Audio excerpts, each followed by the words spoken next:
राणा साहब, आपने शहर का हार्ट था, व्यापारियों के लिए व्यापार का हब था डी पार्क। जो ये घटना घटी है, इस पे आप व्यापार मंडल की तरफ से किस तरह क्या देखना चाहते हैं, क्या कहेंगे आप?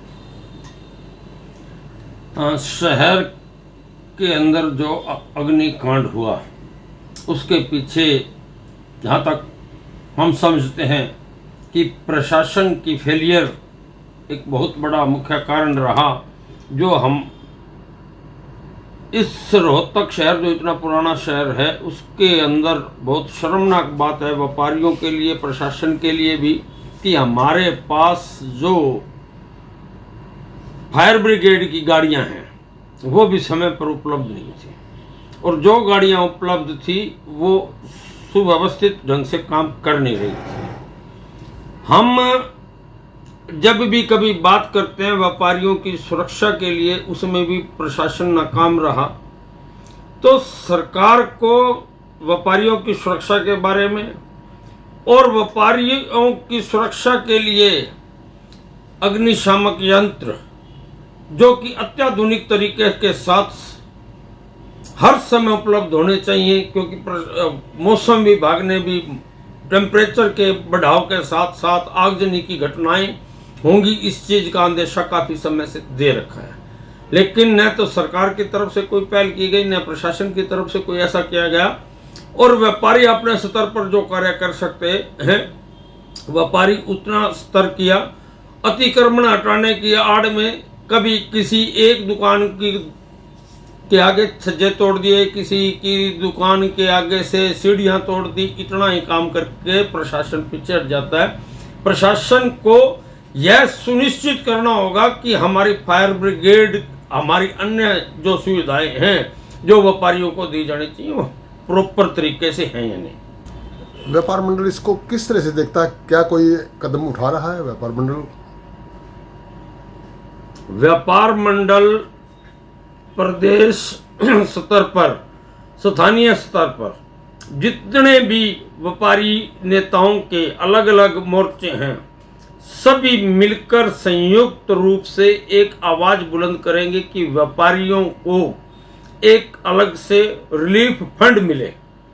और हम इसकी पुरजोर मांग करते हैं कि एक रिलीफ फंड व्यापारियों के लिए होना चाहिए। किसी व्यापारी के साथ यदि कोई हादसा होता है तो उस फंड से उस व्यापारी की मदद तुरंत प्रभाव से की जा सके। इसमें क्या अनुमान लगाया जा सकता है कि नुकसान कितना हो गया होगा?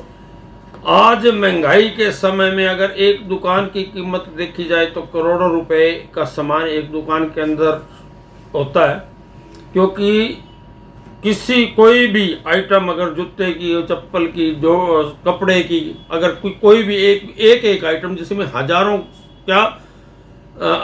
की संख्या में आइटम्स होती हैं, तो एक की अगर कीमत देखी जाए 3-3, 4-4 हजार होती है। उस हिसाब से अनुमान लगा लो कि ये जो 10 दुकानों के आसपास दुकानों को क्षति हुई, मकान को क्षति हुई, ये नुकसान जो है 25-30 करोड़ के आसपास का नुकसान है, जिसमें जान माल की भी गई।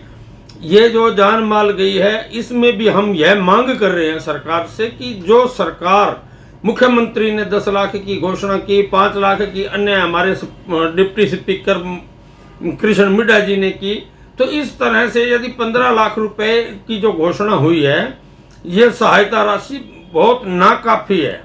व्यापारियों को एक अनुमान के हिसाब से, उसकी अगर उम्र के हिसाब से जो हम हिसाब लगाते हैं कि उस व्यक्ति ने 60 साल तक की उम्र में कितना कमाना था, उस अनुमान के हिसाब से अगर उसकी आमदनी का हिसाब देखा जाए तो करोड़ों में बढ़ता है। तो कम से कम जो उसकी सहायता राशि है उस हिसाब से दी जानी चाहिए, ताकि उसकी परिवार की आर्थिक सहायता हो सके। एक व्यापारी, जो एक कर्मचारी है, वो भी आज अगर समय के हिसाब से उसकी सैलरी का हिसाब लगाया जाए, उसने अगर 30 साल काम करना था तो उस 30 साल की सैलरी का हिसाब लगाया जाए तो कम से कम 60-70 लाख रुपए बनती है। तो उस हिसाब से व्यापारियों को जिनके परिवारों से ये नुकसान हुआ है, जान का नुकसान हुआ है, और उन व्यापारियों को जिनके माल का नुकसान हुआ है, उनको भी पूरी तरह से, अच्छी तरह से सर्वे होना चाहिए। और उसकी सर्वे कमेटी के लिए हम ये कहेंगे कि व्यापारियों से ही वो व्यापारी नेता लिए जाने चाहिए जो आकलन में अच्छी तरह से, जो निष्पक्ष भाव से, ईमानदारी के साथ इसका सर्वे करवाकर उचित मुआवजा दिलवा सकें, न कि जी हजूरी करने वाले व्यापारी या चाटुकार लोगों को उस कमेटी में शामिल कर किसी के नुकसान की पूर्ण भरपाई न होकर पाप का काम किया जाए।